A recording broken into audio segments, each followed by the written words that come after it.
Dia 8 de janeiro, capítulos de hoje, João 9, Gênesis 16 e 17. João 9. Ao passar, Jesus viu um cego de nascença. Seus discípulos lhe perguntaram: Mestre, quem pecou, este homem ou os seus pais, para que ele nascesse cego?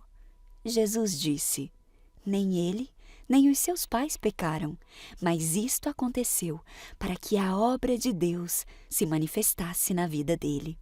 Enquanto é dia, precisamos realizar a obra daquele que me enviou. A noite se aproxima, quando ninguém pode trabalhar. Enquanto estou no mundo, sou a luz do mundo.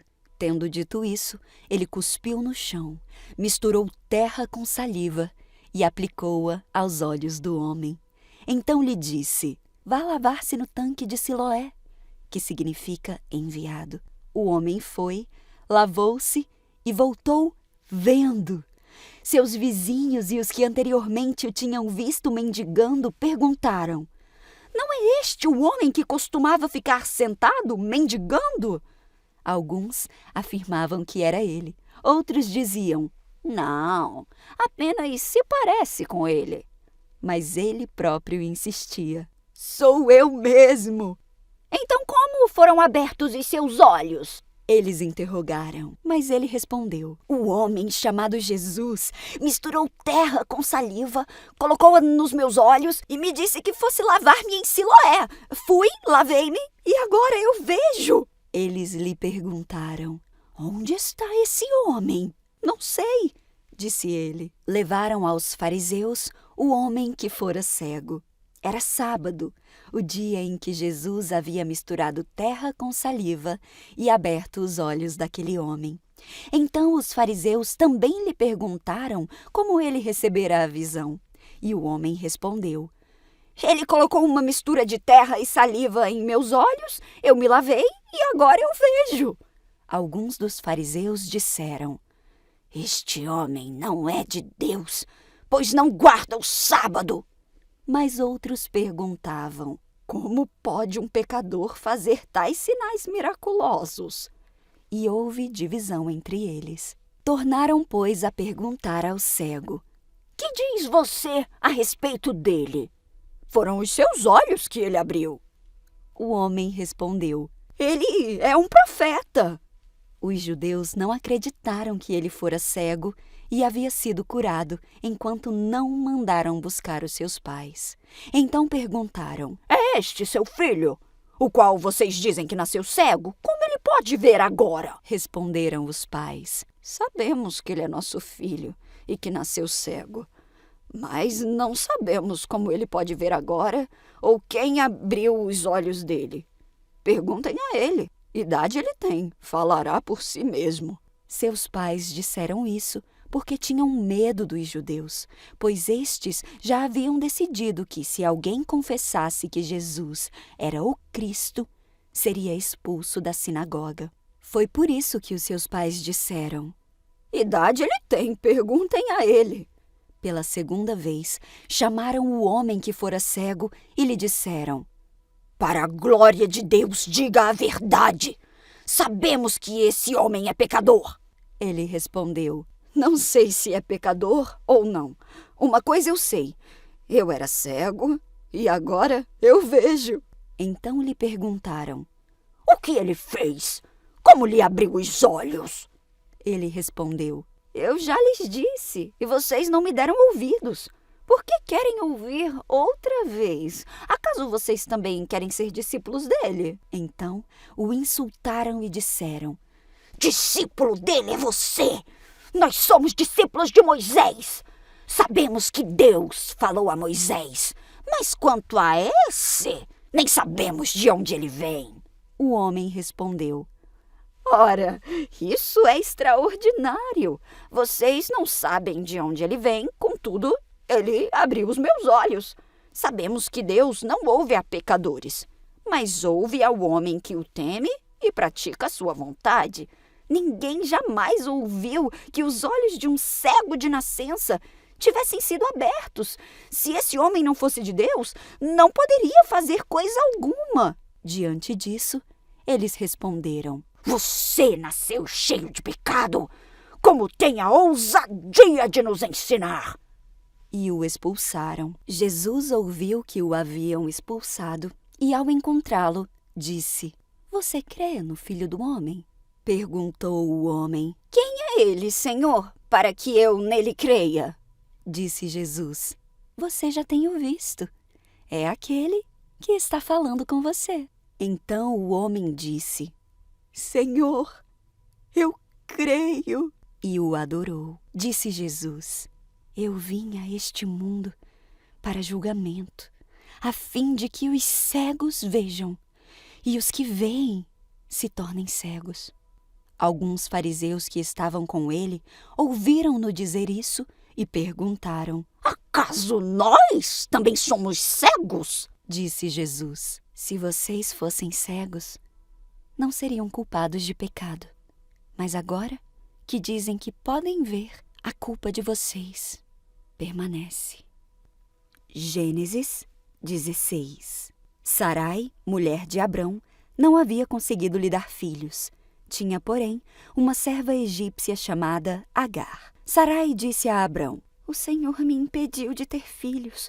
Vá e deite-se com minha serva. Talvez, por meio dela, eu consiga ter uma família. Abrão aceitou a proposta de Sarai. Então Sarai, mulher de Abrão, tomou Agar, a serva egípcia, e a entregou a Abrão como mulher. Isso aconteceu 10 anos depois que Abrão havia se estabelecido na terra de Canaã. Abrão teve relações com Agar e ela engravidou. Quando Agar soube que estava grávida, começou a tratar Sarai, sua senhora, com desprezo. Então Sarai disse a Abrão: Você é o culpado da vergonha que estou passando.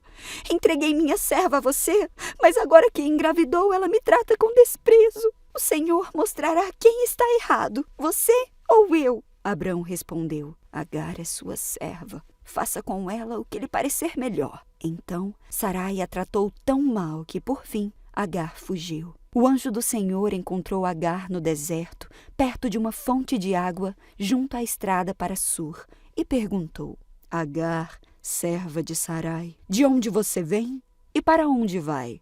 Estou fugindo da minha senhora Sarai, respondeu ela. Então o anjo do Senhor disse: Volte para sua senhora e sujeite-se à autoridade dela. E acrescentou: Eu lhe darei tantos descendentes que será impossível contá-los. O anjo do Senhor também disse: Você está grávida e dará à luz um filho. Dê a ele o nome de Ismael, pois o Senhor ouviu seu clamor angustiado. Seu filho será um homem solitário e indomável, como um jumento selvagem. Levantará o punho contra todos e todos serão contra ele. Sim, ele viverá em franca oposição a todos os seus parentes. Então Agar passou a usar outro nome para se referir ao Senhor, que havia falado com ela. Chamou-o de Tu és o Deus que me vê, pois tinha dito: Aqui eu vi aquele que me vê. Por isso, aquela fonte que fica entre Cádiz e Bered recebeu o nome de Beer-Lahai-Roi. Assim, Agar deu um filho a Abrão, e Abrão o chamou de Ismael. Quando Ismael nasceu, Abrão tinha 86 anos. Gênesis 17. Quando Abrão estava com 99 anos, o Senhor lhe apareceu e disse: Eu sou o Deus Todo-Poderoso. Seja fiel a mim e tenha uma vida íntegra. Farei uma aliança com você e lhe darei uma descendência incontável. Ao ouvir essas palavras, Abrão se prostrou com o rosto no chão e Deus lhe disse: Esta é a minha aliança com você. Farei de você o pai de numerosas nações. Além disso, mudarei seu nome. Você já não será chamado Abrão, mas sim Abraão, pois será o pai de muitas nações. Eu o tornarei extremamente fértil. Seus descendentes formarão muitas nações e haverá reis entre eles. Confirmarei a minha aliança com você e seus descendentes de geração em geração. Esta é a aliança sem fim. Serei sempre o seu Deus e o Deus de seus descendentes. Darei a você e a seus descendentes toda a terra de Canaã, onde hoje você vive como estrangeiro. Será a propriedade deles para sempre, e eu serei o seu Deus. Então Deus disse a Abraão: é sua responsabilidade permanente e de seus descendentes obedecer aos termos da aliança. Este é o sinal da aliança que você e seus descendentes devem guardar. Todo indivíduo do sexo masculino entre vocês deverá ser circuncidado. Cortem a carne do prepúcio como o sinal da aliança entre mim e vocês. Todo menino deve ser circuncidado no 8º dia depois do nascimento, de geração em geração. Isso se aplica não apenas aos membros de sua família, mas também aos servos nascidos em sua casa e aos servos estrangeiros que você comprou. Quer sejam nascidos em sua casa, quer os tenha comprado, todos devem ser circuncidados. Terão no corpo o sinal da minha aliança sem fim. O indivíduo do sexo masculino que não for circuncidado será excluído do seu povo, pois quebrou a minha aliança. Deus também disse a Abraão: quanto à sua mulher, não se chamará mais Sarai. De agora em diante, ela se chamará Sara. Eu a abençoarei e por meio dela darei a você um filho. Sim, eu a abençoarei e ela se tornará mãe de muitas nações. Haverá reis de nações entre seus descendentes. Abraão se prostrou com o rosto no chão e riu consigo. Ele pensou: como eu, aos 100 anos, poderei ser pai? E como Sara, aos 90 anos, teria um filho? Então Abraão disse a Deus: que Ismael viva sob a tua bênção. Mas Deus respondeu: na verdade, Sara, sua mulher, lhe dará um filho. Você o chamará Isaque, e eu confirmarei com ele e com seus descendentes para sempre a minha aliança. Quanto a Ismael, também o abençoarei como você pediu. Eu o tornarei extremamente fértil e multiplicarei seus descendentes. Ele será pai de 12 príncipes e farei dele uma grande nação. Minha aliança, porém, será confirmada com Isaque, filho que Sara lhe dará por esta época no ano que vem. Quando Deus terminou de falar, retirou-se da presença de Abraão.